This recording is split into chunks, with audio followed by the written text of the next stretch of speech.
Natal, uma prática realizada e comemorada por muitos, não só atualmente, mas também há muitos anos, séculos e milênios na antiguidade.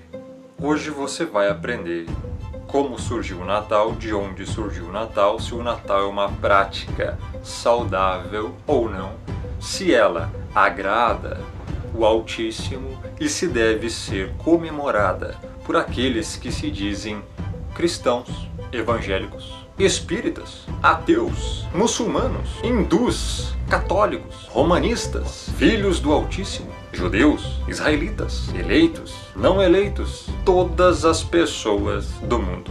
O que significa realmente o Natal? E, por mais incrível que pareça, para onde vão as pessoas que comemoram o Natal? Inocentemente ou não? Eu sou o Rômulo Marasquim, do canal Firmeza da Verdade.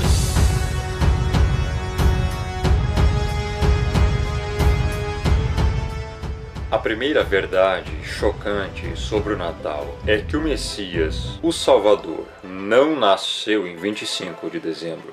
Embora a maioria das pessoas, inclusive cristãos, evangélicos, assim denominacionados de todo o mundo, observem este dia como o dia do nascimento do Salvador, sabemos com certeza que ele não nasceu em 25 de dezembro, nem em qualquer outro dia durante a época de inverno no hemisfério norte. Pelo menos dois fatos evidenciam isto. Veja o que a Bíblia diz a respeito da época do nascimento do Messias. Ora, havia naquela mesma comarca pastores que estavam no campo e guardavam durante as vigílias da noite o seu rebanho. Lucas 2:8. Estando estes pastores vigiando suas ovelhas durante a noite pelos campos, o anjo veio até eles com a mensagem do nascimento do Messias. Já é sabido que os pastores da Judéia não se abrigavam nem mantinham suas ovelhas nestes campos abertos após o fim de outubro, devido ao frio, ao vento e à chuva do inverno.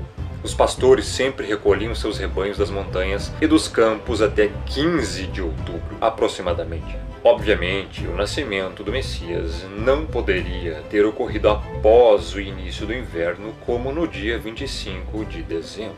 A Bíblia diz que, à época do nascimento do Salvador, César Augusto decretou um recenseamento geral e todos iam alistar-se, cada um à sua própria cidade. Lucas 2:1 e 3. Foi devido a esse censo que José viajou até Belém, a fim de alistar-se com Maria, sua esposa, que estava grávida. Verso 5. Em Belém, não tendo conseguido um quarto para se hospedarem, Maria deu à luz a seu filho em um estábulo. Certamente isso não pode ter ocorrido durante o inverno, pois viajar naquela época do ano seria muito difícil. César, por sua vez, não teria decretado o recenseamento naquela data, pois seria praticamente impossível que todos pudessem cumpri-lo. Viajar era demasiadamente difícil e perigoso durante o inverno. O próprio Salvador disse ao povo para que orasse a fim de que sua fuga não ocorresse no inverno. E orai para que a vossa fuga não aconteça no inverno. Mateus 24:20.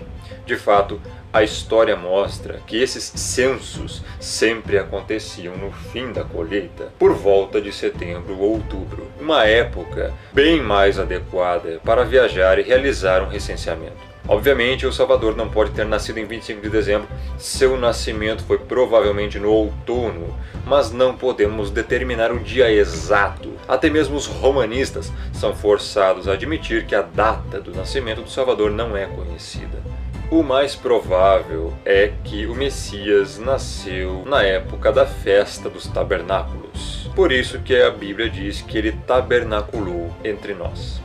Sem dúvidas, o dia do nascimento do Messias seria o dia mais importante da história da humanidade. Sabemos as datas de nascimento de muitas pessoas famosas, homens da antiguidade, desde os Césares até os faraós. E de fato, no Egito, celebrações de aniversário estão documentadas desde antes do século XIII a.C.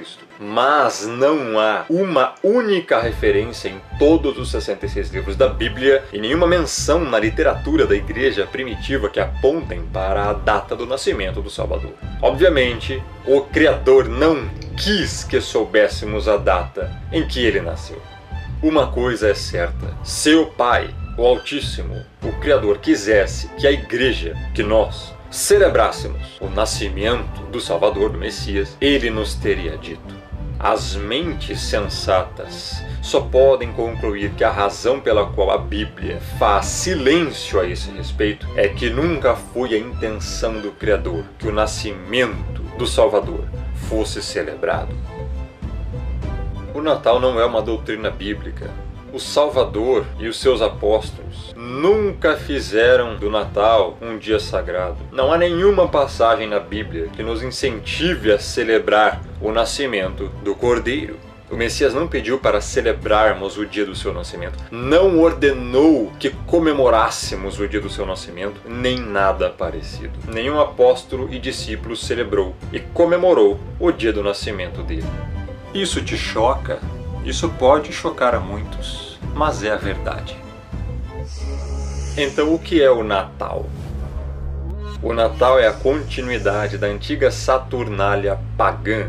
A Saturnália era um festival da antiga Roma em honra ao deus Saturno, que ocorria em 17 de dezembro no calendário juliano e mais tarde se estendendo com festividades até 23 de dezembro. O feriado era celebrado com um sacrifício no templo de Saturno, no Fórum Romano, com um banquete público, seguido de troca de presentes em privado, festa contínua e uma atmosfera de carnaval que derrubava as normas sociais romanas. O jogo era permitido e senhores ofereciam serviço de mesa a seus escravos. O poeta Catulo chamava o festival de o melhor dos dias. Caio Valério Catulo foi um sofisticado e controverso poeta romano durante o final do período republicano. Na mitologia romana, Saturno era uma divindade agrícola que foi dito ter reinado sobre o mundo na Era Dourada, quando os seres humanos apreciavam a recompensa espontânea da terra, sem precisar do trabalho, em um estado de inocência. Pelo simples fato de o Natal não ser mencionado uma única vez na Bíblia inteira, é razão suficiente para que não tenhamos nada a ver com ele. O dia 25 de dezembro tem profundo significado religioso. De fato, muito antes do Salvador nascer, 25 de dezembro era mundialmente o mais reconhecido e celebrado feriado da antiguidade entre as nações idólatras.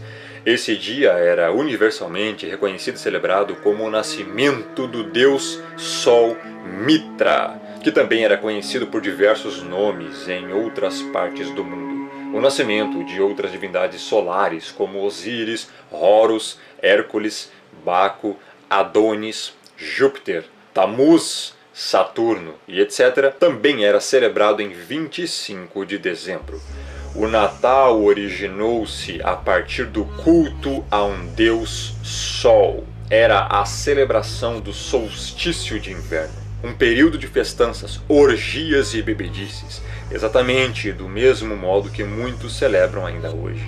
As atuais tradições natalinas, como a decoração do pinheiro, as luzes, os enfeites de folhas de azevinho e flor de Natal, também conhecida como poinsettia ou flor de papagaio, a troca de presentes, as festas e comemorações, são todos elementos essenciais desse solstício de inverno pagão. A história registra como essas celebrações pagãs se entrincheiraram firmemente na sociedade, e quando a seita romanista, mais conhecida como Igreja Católica Apostólica Romana, não conseguiu persuadir o povo a abandonar essas práticas idólatras, elas foram adotadas. A seita romanista adotou cada aspecto pagão dessas abomináveis tradições, incluindo a data, e simplesmente os renomeou. Agora, em vez de celebrar o nascimento de Tamuz ou Saturno, ou qualquer uma das outras divindades solares, a intenção seria a de celebrar o nascimento do tão conhecido e assim nominado Jesus Cristo. O cristianismo foi misturado com o paganismo, Foi no século V que a seita romanista ordenou que se observasse o nascimento de Cristo, assim nominado Cristo, no dia 25 de dezembro, o dia da antiga festa romana do nascimento do Sol. Um dos nomes do Deus Sol. Nenhum investigador honesto pode negar esses fatos claros. A palavra greco-romana Cristo, que vem de Krestos, significa crista. É por isso que você observa no capacete romano dos soldados o símbolo do seu deus, o deus Mitra, o deus Sol, a crista do capacete romano. É por isso também que você vê na cabeça de alguns deuses romanos, inclusive do próprio Mitra, a crista, que significa exatamente os raios do deus Sol Invictus. Eles querem dizer que a palavra Cristo significa ungido, mas na verdade não é. A palavra ungido em hebraico é Mashiach. O que você precisa entender é que existem duas pessoas, uma é verdadeira e a outra é falsa, pois foi criada pelo paganismo e adotada pela seita romanista. Existe um Jesus Cristo que foi inventado por Roma, e existe o Messias, o Salvador, o Cordeiro, que é o verdadeiro enviado, que morreu na cruz pelos eleitos, pelo seu povo. Um é falso, o outro é verdadeiro. Esse Jesus Cristo é Mitra, o verdadeiro Messias, o verdadeiro Salvador, o verdadeiro Cordeiro. Não tem nada a ver com a religião, não tem nada a ver com o Natal e não tem nada a ver com esses nomes paganizados, aportuguesados, blasfemos e heréticos que foram introduzidos na religião cristã. Quando você celebra o Natal, está efetivamente participando de um antigo ritual de culto a um Deus Sol, nada menos que um sacrilégio idólatra. Essa é a verdade, você querendo ou não, doendo ou não, você gostando ou não. Essa é a verdade. E isso só se entende pelo Espírito, não é por estudo, é pela convicção do que é verdade e do que é mentira, pelo discernimento que o próprio Espírito dá a quem Ele quer. E é por isso, justamente, que não adianta estudar e estudar as letras. Sem discernimento do Espírito, você jamais vai aceitar a verdade. A Enciclopédia Britânica diz o seguinte sobre o Natal: sua observância com o nascimento do Salvador está ligada com tradições seculares, em geral de origens pagãs. De fato, tanto o Natal como a Epifania, que ocorre 12 dias mais tarde, em 6 de janeiro, são celebrações modificadas do solstício de inverno pagão e estão tão intimamente ligados que suas origens não podem ser discutidas separadamente. O dia 25 de dezembro em Roma era a data do festival pagão Nascimento do Deus Sol Invencível. Nada poderia ser mais claro. O dia 25 de dezembro é a data da celebração de deuses pagãos e não do nascimento do Salvador. A Bíblia diz: tirai os deuses estranhos que há no meio de vós e purificai-vos. Gênesis 35, 2. Os cristãos, os evangélicos, o povo que se diz escolhido, não deve ter envolvimento algum com isso. A celebração do Natal é uma abominável mistura de verdade com mentira. O Natal mistura o certo com o errado e polui a pureza e a verdade do povo eleito com as práticas abomináveis do paganismo. Como podemos nos atrever a contaminar o santo nome do Messias, do Salvador, do Cordeiro, com as vis tradições do culto ao sol? Como podemos nos atrever a misturar os elementos pagãos do Natal, como a árvore de Natal, as guirlandas feitas com ramos de louro e azevinho, a figura do Papai Noel, a troca de presentes, com o verdadeiro culto ao Pai, ao Criador, ao Altíssimo, conforme ordenado na Escritura? Você acha que o Criador se agrada com tal mistura pagã? A Escritura já falava sobre isso. Portanto, dize a casa de Israel: assim diz o Criador: contaminai-vos a vós mesmos à maneira de vossos pais, e vos prostituístes com as suas abominações? E quando ofereceis os vossos dons e fazeis passar os vossos filhos pelo fogo, não é certo que estáis contaminados com todos os vossos ídolos até este dia? E vós me consultaríeis, ó casa de Israel, Vivo eu, diz o Criador, que vós não me consultareis. Quanto a vós, ó casa de Israel, ide, sirva cada um dos seus ídolos, pois que a mim não me queirais ouvir, mas não profaneis mais o meu santo nome com as vossas dádivas e com vossos ídolos. Ezequiel 20, 30 a 31 e 39. E a Bíblia continua em 2 Coríntios 6, 14 a 16. Que sociedade tem a justiça com a injustiça? E que comunhão tem a luz com as trevas? E que concórdia há entre o Salvador e Belial? Ou que parte tem o fiel com o infiel? E que consenso tem o templo do Criador com os ídolos? Nenhuma concórdia, nenhuma comunhão, nenhuma parte, nenhum consenso. O Natal é 100% pagão. Quem comemora ou celebra o Natal, todo o ritual natalício, está sendo antibíblico, fazendo uma coisa totalmente antibíblica e sendo uma abominação, ao mesmo tempo em que comete uma abominação àquele que é santo, santo, santo. Com isto em mente, considere o que o Criador diz a Jeremias 10, 1 a 5 e considere com a atual tradição de decorar as árvores de Natal. Ouvi a palavra que o Criador vos fala a vós, ó casa de Israel. Assim diz o Criador: não aprendais o caminho dos gentios, nem vos espanteis dos sinais dos céus, porque com eles se atemorizam as nações. Porque os costumes dos povos são vaidade, pois corta-se do bosque um madeiro, obra das mãos do artífice, feita com machado, com prata e com ouro o enfeitam, com pregos e com martelos o firmam, para que não se mova. São como a palmeira, obra torneada, porém não podem falar, certamente são levados, porquanto não podem andar. Não tenhais receio deles, pois não podem fazer mal, nem tampouco têm poder de fazer bem. Aqui está falando de uma árvore de Natal, e que isso era uma obra pagã, consagrada a deuses pagãos. Quem tem uma árvore de Natal dentro de casa, ou até mesmo dentro de um templo religioso, de alguma denominação qualquer, na verdade tem um ídolo ali dentro. Você tem um ídolo dentro da sua casa se você tem uma árvore de Natal dentro dela. Você tem um ídolo dentro da sua denominação se você tem uma árvore de Natal ali dentro.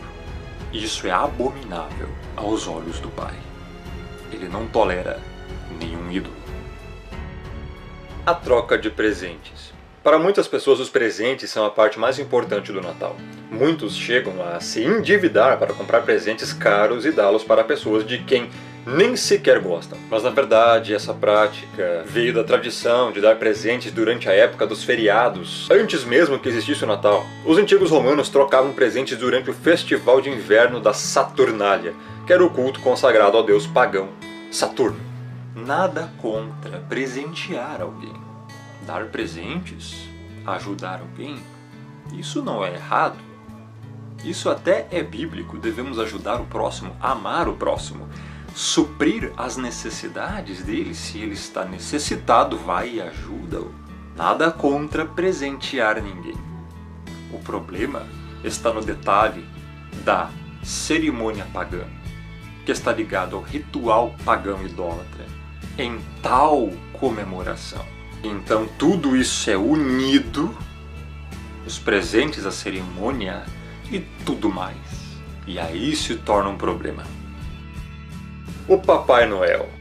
Algumas pessoas querem que acreditemos que Papai Noel foi São Nicolau, um santo e bondoso velhinho que generosamente distribuía presentes aos necessitados. Os fatos históricos, contudo, provam outra coisa. Realmente não há evidência válida que tenha existido algum São Nicolau, apesar da tradição romanista. Mas os costumes e tradições que envolvem o Papai Noel o ligam a Odin ou a Saturno, o deus Sol em pessoa. O Papai Noel foi conhecido por muitos nomes em diferentes países ao longo dos séculos, mas os costumes que o cercam permaneceram os mesmos. Ele sempre foi um homem muito idoso, gentil, de barbas brancas, e isto devido à sua idade. Uma vez ele era Odin, mas quando o cristianismo afugentou os velhos deuses, ele apareceu novamente como São Nicolau. Em inglês, Papai Noel é Santa Claus. Interessante notar que se nós apenas invertermos algumas letras, se torna Satã, que é uma referência clara a Satanás, o nosso inimigo. E o Claus, de Santa Claus, significa o quê? Vem do alemão Klaus, uma contração e diminutivo de Nicolaus, uma referência a São Nicolau, o que implica ainda mais num paganismo idólatra de falsos deuses. Desse tal de Santa Claus, São Nicolau e Papai Noel não eram vermelhas, eram verdes. No século passado é que essas cores foram mudadas pela Coca-Cola. Tudo por uma questão de marketing, produtos e vendas. Dinheiro. O visual vermelho e branco ganhou impulso em 1931, quando a Coca-Cola realizou uma grande campanha publicitária usando um Papai Noel. E desde então, ele tem esta aparência. Seu lar é muito distante, talvez no céu, no Polo Norte, ou em algum país remoto, de onde vem montado em um trenó puxado por renas. Ele pode vir secretamente à noite ou à luz do dia, acompanhado de uma comitiva de demônios mascarados e estranhas formas de animais. Geralmente está associado com o fogo, entrando pela chaminé ou deixando os presentes perto da lareira. Lembre-se que se trata de um deus sol. E como os antigos deuses dos quais é descendente, pode perscrutar o coração e conhecer os pensamentos e as ações ocultas de todos que ele visita. Inegavelmente, o Papai Noel é uma espécie de Deus, entre aspas, devido aos seus atributos de, também entre aspas, divindade. Ele consegue visitar todas as casas da terra em uma única noite. Abre aspas, onipresente, fecha aspas. Conhece tudo sobre o comportamento das crianças. Abre aspas, onisciente, fecha aspas. Recompensa os bons e pune os maus. Exatamente como o Criador. Até mesmo os pais cristãos já declararam a seus filhos que o Papai Noel é um Deus, dizendo coisas como: seja um bom menino, porque o Papai Noel está vendo. Ou, vamos dizer ao Papai Noel o que você quer para o Natal, etc. Contudo, o Criador disse: não terás outros deuses diante de mim. Êxodo 20, verso 3. Não resta dúvidas que Papai Noel é ninguém menos que o deus pagão cultuado no passado como Odin ou Saturno. Veja o que o Altíssimo diz sobre isso. Com deuses estranhos o provocaram a zelos, com abominações o irritaram. A zelos me provocaram com aquilo que não é Deus. Com os seus ídolos me provocaram a ira, diz o Criador. Deuteronômio 32, 16 e 21.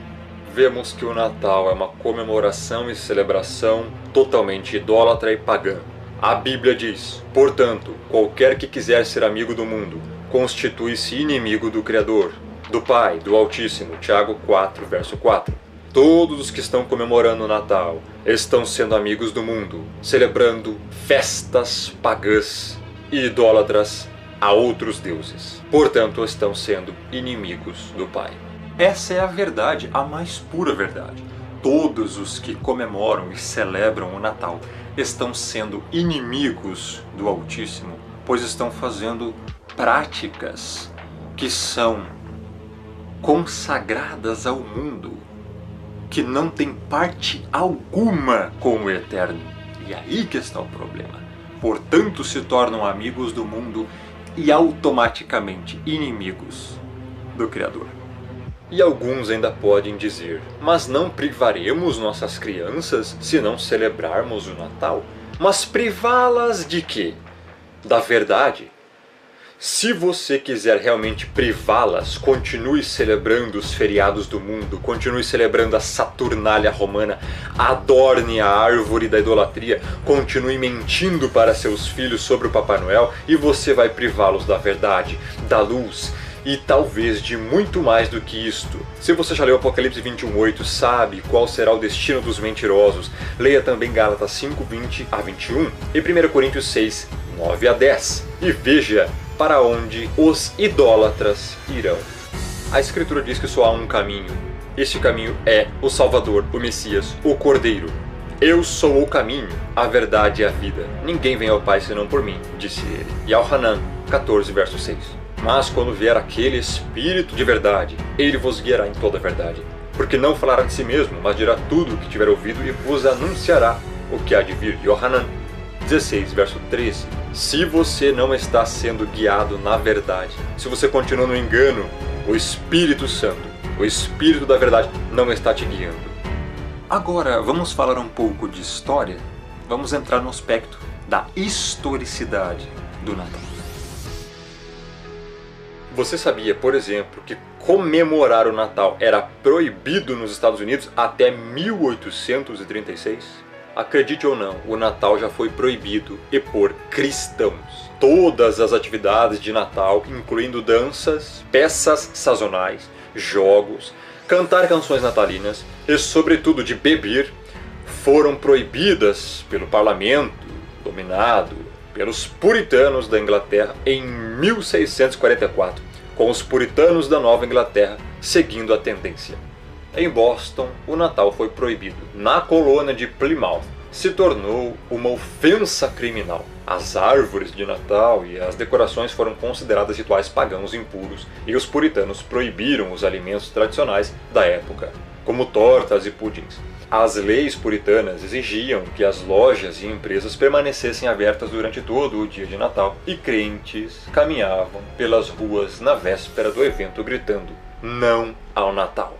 Nos Estados Unidos, os tradicionais costumes natalinos não eram, no princípio, observados, como na Inglaterra, sob o mando da Comunidade Britânica de Nações, por causa das objeções dos puritanos. Mas desde a metade do século XIX, as celebrações se popularizaram e cresceram economicamente. Hoje em dia, poucos norte-americanos sabem que celebrar o Natal já foi proibido em seu país. Obviamente, não estamos sugerindo que o Natal seja proibido por lei, apenas que cristãos sinceros decidam se devem participar de uma festividade tão pagã e antibíblica. Nossas tradições comemoraram todas as festas da roda do ano pagã e o Natal, Yule. Yule é a época do solstício de inverno, quando a criança do sol renasce, a qual é uma imagem do retorno de toda a nova vida através do amor dos deuses. Os escandinavos tinham um deus chamado Ul, e dentro da tradição nórdica, Yule é considerado o Ano Novo. Nas demais tribos e povos da Europa pré-cristã, o solstício de inverno era a mais antiga festa sazonal e, dada sua importância, foi sincretizado com as festividades do Natal cristão. Roda do ano é o calendário que simboliza a concepção de tempo dos pagãos e principalmente a dos celtas, e que era um tanto quanto diferente da atual, semelhantemente ao zodíaco. Eles não viam o tempo de forma linear, mas circular, cíclico. Seus calendários levavam em conta não só o ciclo solar, como é o nosso, mas também o ciclo lunar. Originários da tradição celta, os sabbats ocorrem 8 vezes ao ano. O imperador Aureliano, um imperador romano de 270 a 275, de humildes origens, provinha da Dácia, de Sírmio, onde nasceu em 214. Pertenceu ao grupo de imperadores soldados que estiveram na base da restauração do império em finais do século III. Foi ele quem oficializou em 274 d.C. a data de 25 de dezembro, cuja finalidade da festa era homenagear o deus Sol, Natalis Solis Invicti, nascimento do Sol Invicto, considerado a primeira divindade do Império Romano a festejar o início do solstício de inverno. A New Catholic Encyclopedia, 1967, volume 3, página 656, reconhece o seguinte: a data do nascimento de Cristo não é conhecida. Os evangelhos não indicam nem o dia nem o mês. Em 25 de dezembro de 274, Aureliano mandou proclamar o deus Sol como o principal padroeiro do império e dedicou um templo a ele no campo de Marte, o Natal se originou numa época em que o culto do Sol era particularmente forte em Roma. Se formos estudar sobre uma origem ainda mais antiga, vamos chegar aonde sobre o Natal? Por um acaso você já achou o Natal na Bíblia, na Escritura? É óbvio que não, pois ele não existe lá. Mas um fato interessante foi que um dia o Messias nasceu, e foi um fato tão relevante que dividiu a contagem do tempo em dois, antes de Cristo e depois de Cristo. E esse acontecimento não se acredita somente pela fé, é um fato. Agora, como não tiveram como negar isso, inventaram o Papai Noel, as reinas, os duendes e os presentes. Com isso, as crianças crescem acreditando que Papai Noel existe, e à medida que vão crescendo, descobrem que Papai Noel na verdade não existe, nunca existiu, e que tudo era uma farsa. Por associação, subliminarmente, também passam a não dar muito crédito a Jesus Cristo, ao Messias, ao Salvador, a Ele, ao enviado, ao ungido que veio morrer pelos eleitos, pelo povo do Criador. Como se ele também passasse a fazer parte dessa farsa do Natal. Eis aí um dos propósitos obscuros do Natal. Para a gente entender um pouco mais sobre isso, precisamos voltar um pouco no tempo, temos que chegar aos dias de Noé. É a partir daí que nós poderemos entender como surgiu esse costume do Natal. E também podemos aproveitar e falar muitas outras coisas. Por exemplo, quem é a mulher que está estampada em todas as notas do dinheiro brasileiro? Quem é a mulher da moeda, cara ou coroa? De quem é a cara? Qual é a mulher da estátua da liberdade? Qual é a mulher que está como símbolo da Colômbia? Todas essas perguntas serão respondidas agora. Temos que começar indo ao livro de Gênesis, onde conta a história de Noé, o homem que construiu a arca e salvou 8 pessoas e um grupo enorme de animais da destruição do dilúvio. Após o dilúvio, Noé bebeu vinho e embriagou-se. Tirou as suas roupas e achava-se nu. Está em Gênesis 9:21. Dentre os filhos de Noé, que se safaram da destruição, havia um chamado Cã, ou Cão, em outras traduções. Esse seu filho, ao ver Noé nu, achou muito engraçado, riu e correu para contar para os outros irmãos que Noé estava nu. Isso não agradou Noé. Os outros irmãos, Sem e Jafé, andaram em direção ao pai com os rostos virados, pegaram uma capa e cobriram a nudez do pai. Dessa forma, Noé amaldiçoou Cã e sua descendência. Noé disse que Cã agora passaria a ser escravo de Sem e que Jafé habitaria junto com Sem. Amaldiçoado pelo seu pai, Cã andou por caminhos errados e teve filhos. Um de seus filhos se chamava Cuxi. Este conheceu e casou-se com uma mulher chamada Semiramis, que era uma mistura aí de Jezabel, esposa de Acabe, com uma Hillary Clinton. E dessa união nasceu Nimrod. Nimrod foi a personificação da desobediência. Ele foi uma espécie de Hitler, Stalin, misturado com Mao Tse-tung e Kim Jong-un daquela época. Podemos dizer que Nimrod foi o primeiro ditador da história, como está escrito em Gênesis 10:8. Ele construiu diversas cidades, e a mais famosa se tornou a Babilônia. A Torre de Babel nasceu nesse período. Ele foi o primeiro líder a se auto-intitular Deus. Nesse avanço de Nimrod como senhor do mundo, entre aspas, já naquela época, construindo as cidades, juntando as pessoas em grupos num só lugar, o que era contrário ao que o Criador mandava fazer, pois o Pai mandava para serem fecundos e que se espalhassem sobre a face da terra. Nimrod cultuava a quem ele dizia que era ele próprio, neste caso, o Sol. Ele se intitulou como sendo o Deus Sol. Esse homem, não ficando apenas nas aberrações que fazia, nas idolatrias que promovia e nas orgias que praticava e incentivava, se apossou da própria mãe. Sim, Vou repetir se você não entendeu. Nimrod se apossou sexualmente da própria mãe. Ele fez a própria mãe de sua mulher.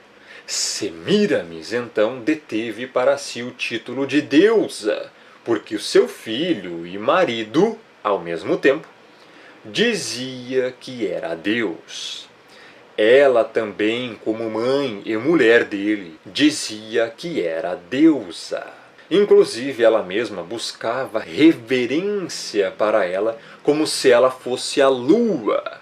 O tio-avô de Nimrod, Sem, matou-o, espedaçou-o e separou seus pedaços.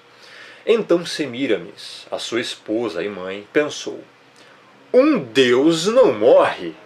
E ela contou uma história de que ele não havia morrido e que ele simplesmente havia ido para o lugar dele, que era no sol, e falava que ele era o sol. Nimrod é o patriarca dos senhores do mundo, que estão aqui nos nossos dias atuais. Todos eles são da descendência vinda após Nimrod. E os senhores do mundo são seus seguidores. Por isso, o símbolo Illuminati é a pirâmide com o olho que tudo vê, pois o olho que tudo vê também simboliza Nimrod.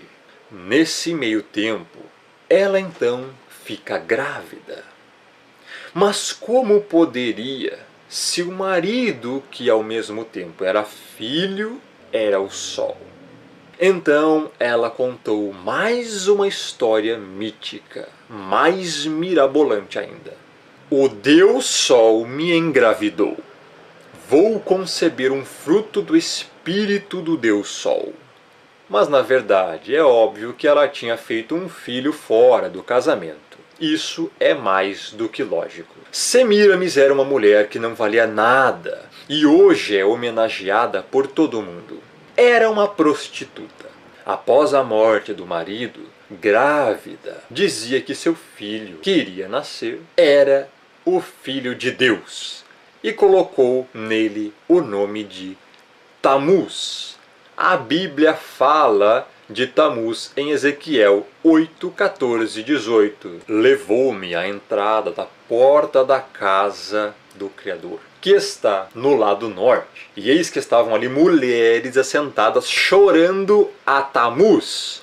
Vou repetir. Eis que estavam ali mulheres assentadas chorando a Tamuz.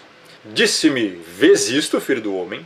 Verás ainda abominações maiores do que estas. Por quê? Estas mulheres estavam celebrando o Natal com uma árvore de um pinheirinho de Natal, chorando a Tamuz. Levou-me para o átrio de dentro da casa do Criador. E eis que estavam à entrada do templo, entre o pórtico e o altar, cerca de 25 homens de costas para o templo e com o rosto para o oriente. Adoravam o sol, virados para o oriente. Vou repetir. Adoravam o sol, virados para o oriente. Ou seja, também estavam adorando a Tamuz e a Nimrod. Então me disse: vês, filho do homem? O Criador falando isso para Ezequiel. Está vendo, filho do homem? Está vendo, Ezequiel? Acaso é coisa de pouca monta para a casa de Judá o fazerem deles as abominações que fazem aqui, para que ainda encham de violência a terra e tornem a irritar-me? Ei-los a chegar o ramo ao seu nariz, pelo que também eu os tratarei com furor. Os meus olhos não pouparão, nem terei piedade. Ainda que me gritem aos ouvidos em alta voz, nem assim os ouvireis. O Criador está falando que todos aqueles que comemoram o Natal estão comemorando uma festa pagã, adorando Tamuz e o Deus Sol Nimrod, e que o Pai considera isso uma abominação e que ele vai tratar com violência, furor, e não terá piedade e nem serão poupados, ainda que gritem aos ouvidos do Pai com alta voz, nem assim ele os ouvirá. Isso é um juízo do Criador para todos aqueles que comemoram e celebram o Natal. O Natal, uma festa pagã que irrita o Criador. Olha o que ele disse no verso 17. Para que ainda me encham de violência a terra e tornem a irritar-me. muito cuidado com o que você está fazendo. Abandone as práticas idólatras. O Criador está te mandando fazer isto. Tammuz, filho do Deus Sol, que ficou sendo considerado como menino Deus, nasceu exatamente ao equivalente ao dia 25 de dezembro naquela época. Depois que Semíramis deu à luz a Tammuz, começou a dizer que esse garoto era então o próprio Nimrod, o próprio Deus Sol, agora reencarnado. E daí surgiu a base para a teoria da reencarnação. Eis aí de onde surgiu a teoria da reencarnação.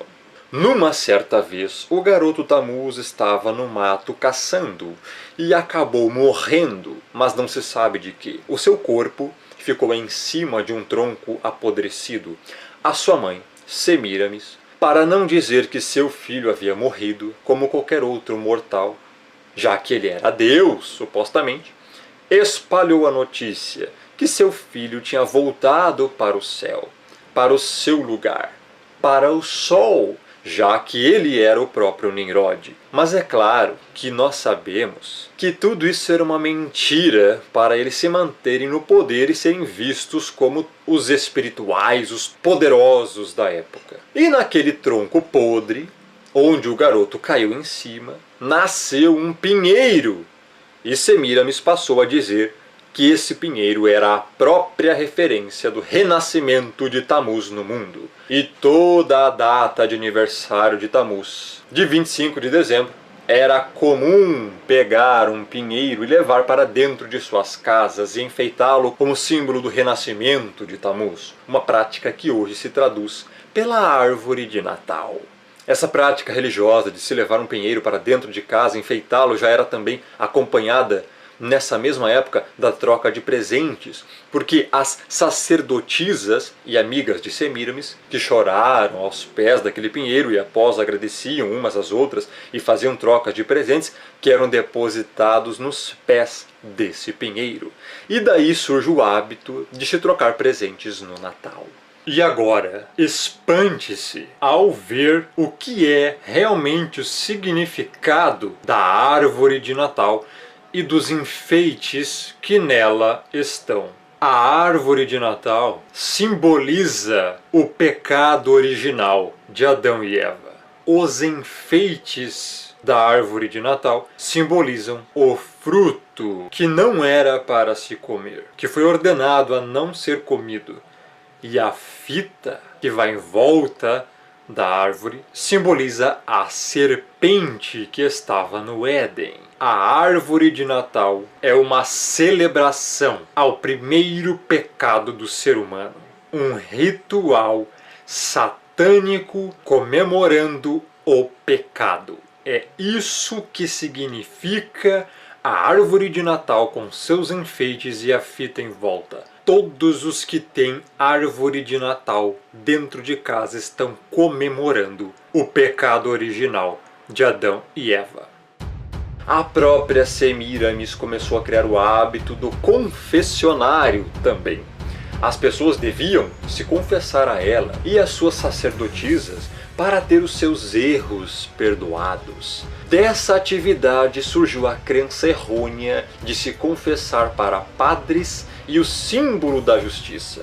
Porque o que as pessoas faziam de bem e confessavam era colocado de um lado da balança e do outro lado da balança as coisas que as pessoas não faziam de bom. Ou seja, de ruim era colocado do outro lado do prato da balança. E aí haveria que ter justiça para qual lado da balança pesaria mais. É por isso que até hoje o símbolo da justiça é Semíramis. Da crença e das organizações de Semíramis surgiram todos os fundamentos para tudo o que se diz respeito à religião ainda nos dias de hoje.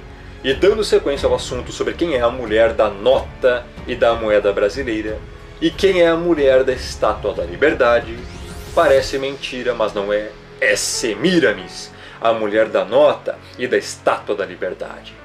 Pense bem, que homenagem poderia ser maior que essa para os senhores do mundo?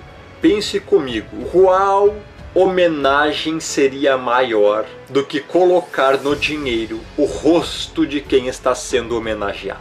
Você já imaginou a importância para os senhores do mundo isso? Porque Semíramis foi a padroeira, foi a mãe dos senhores do mundo nesse sentido. Eles acreditam que quanto mais louvarem e adorarem os seus deuses, mais poder lhes será dado. Por isso fazem isso. Nimrod é o antecessor da elite global, dos Illuminati, dos senhores do mundo, que hoje governam a Terra. Ele criou a Torre de Babel, da qual o Criador expulsou todo mundo, confundindo as línguas.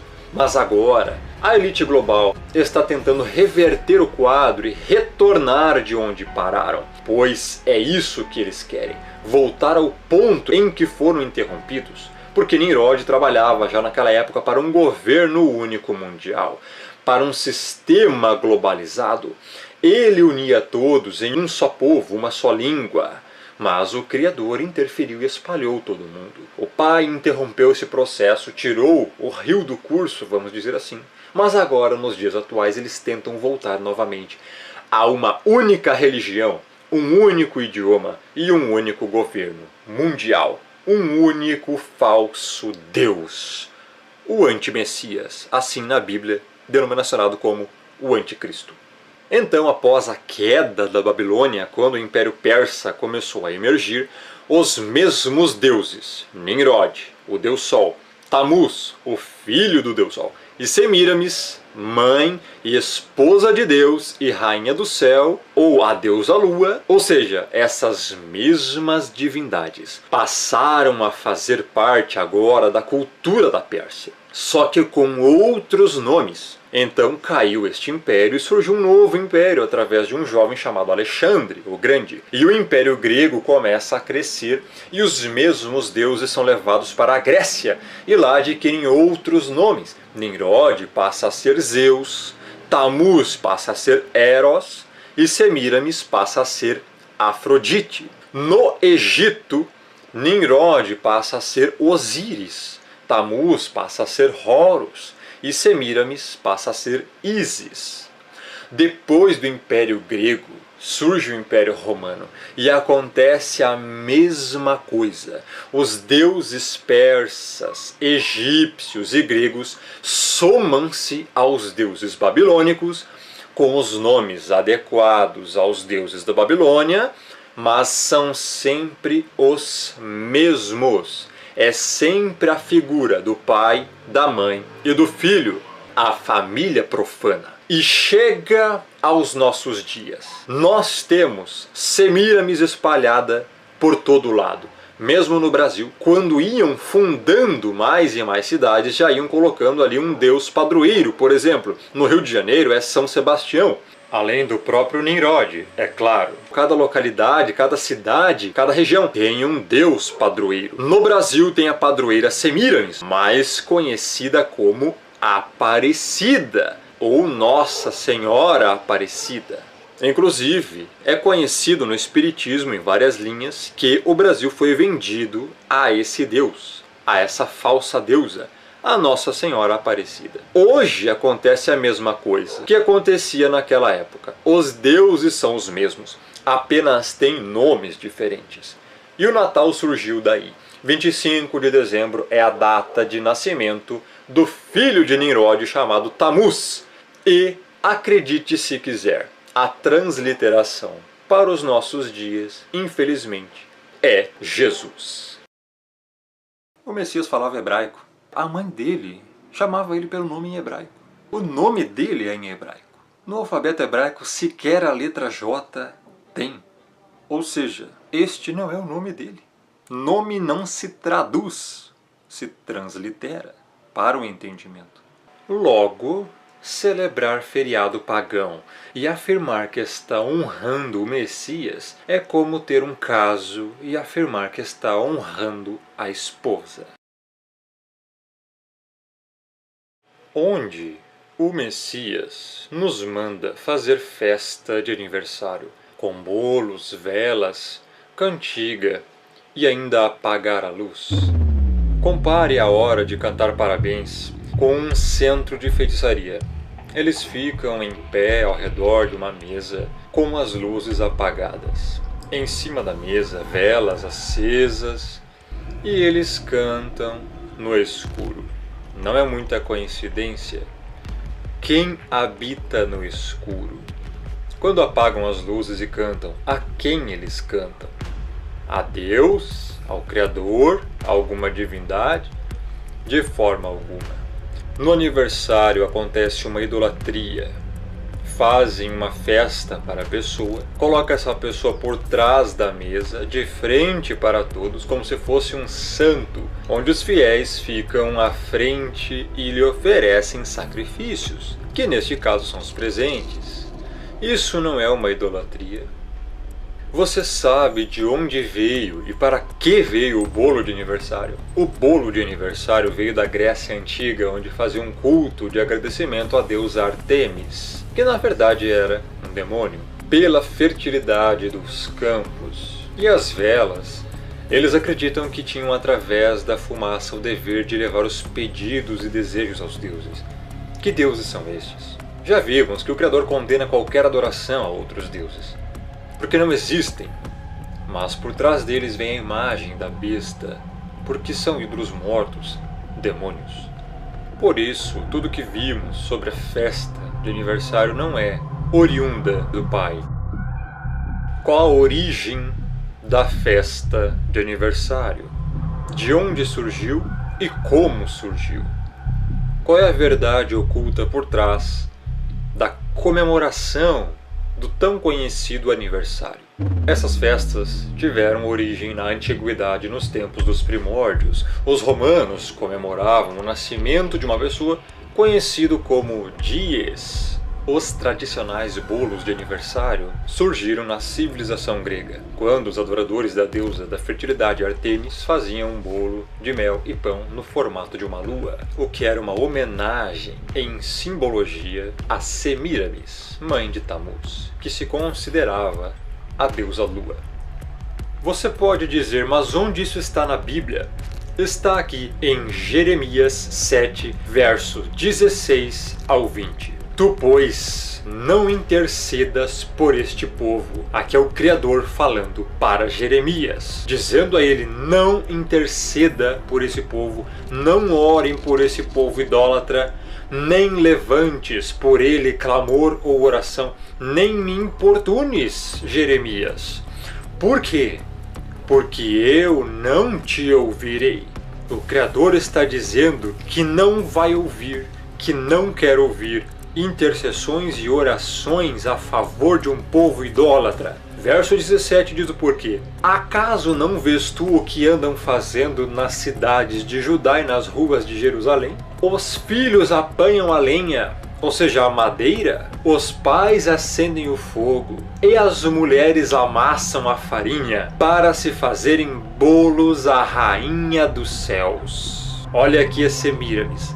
A rainha dos céus é a Semíramis. O bolo está sendo feito e oferecem libações a outros deuses para me provocarem a ira. Verso 19. Acaso é a mim que eles provocam a ira, diz o Criador, e não antes a si mesmos para sua própria vergonha? Verso 20. Portanto, assim diz o Altíssimo, eis que a minha ira e o meu furor se derramarão sobre este lugar. Que lugar? Todo o lugar em que estão fazendo isso, todo o lugar em que estão homenageando a Rainha dos Céus, fazendo bolos comemorando o Natal, pois é uma idolatria a Semíramis, sobre os homens e sobre os animais, sobre as árvores do campo e sobre os frutos da terra,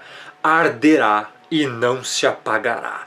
Aqui está falando do grande e terrível juízo da grande tribulação também, em que, a partir da primeira trombeta de Apocalipse, que está no capítulo 8, grande parte da terra irá sofrer. Tanto os seres humanos serão queimados, como animais terrestres e aves. É o que a Escritura diz. Você querendo ou não, você gostando ou não, e a culpa é totalmente sua por adorar outros deuses, celebrando o Natal e o aniversário, que indiretamente é praticamente quase a mesma coisa.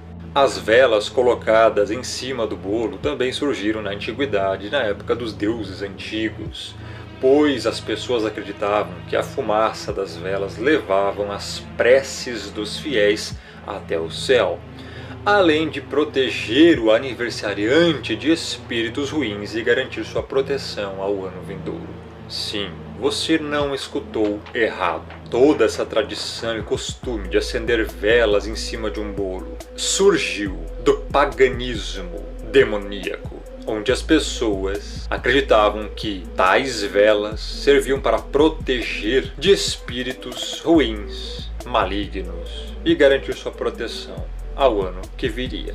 As velas acesas também servem para abrir portais, neste caso de invocação. Só que as velas precisam estar em certas posições específicas. Nesse caso, as posições mais famosas são em formato de pentagrama ou hexagrama. Espíritos malignos são invocados desta maneira. Então abre-se um portal e espíritos malignos adentram a esta dimensão.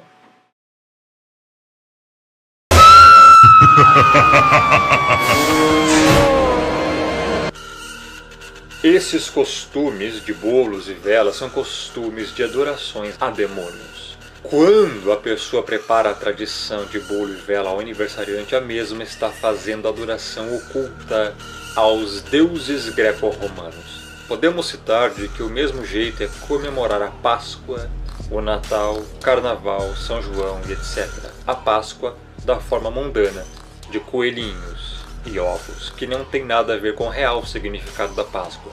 Mas o que as escrituras sagradas relatam sobre aniversários, na verdade existem duas passagens de aniversários nas escrituras, e não foram nada positivas. Apenas duas.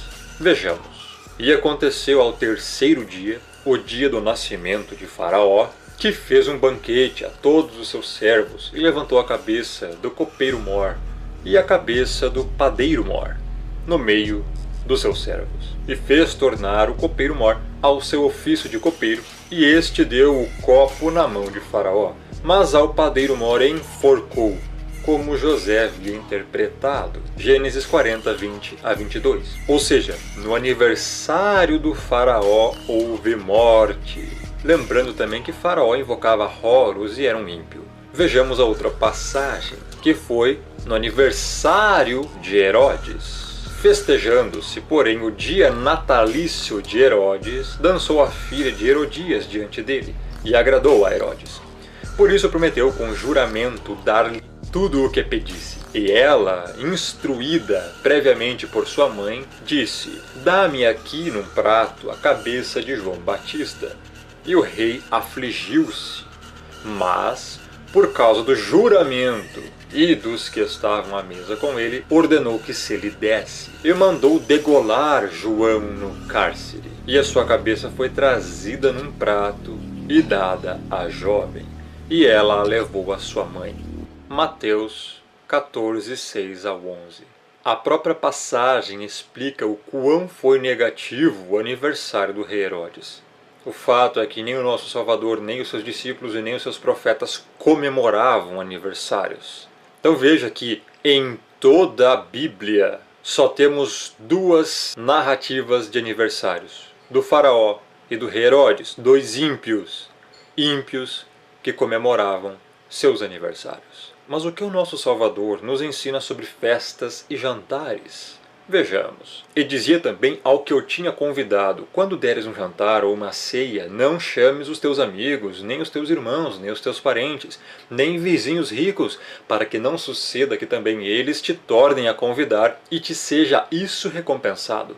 Mas quando fizeres convite, chama os pobres, aleijados, mancos e cegos, e serás bem-aventurado, porque eles não têm com o que te recompensar, mas recompensado te será na ressurreição dos justos. Essa ressurreição dos justos refere-se ao dia da volta do Messias, que será apenas no final da grande tribulação. E então serão dados os galardões, as recompensas, aos salvos. Na interpretação, o que é mais importante para o Salvador é o convite das pessoas mais humildes e necessitadas, e não de pessoas que possam recompensá-las, como parentes, amigos, irmãos e ricos.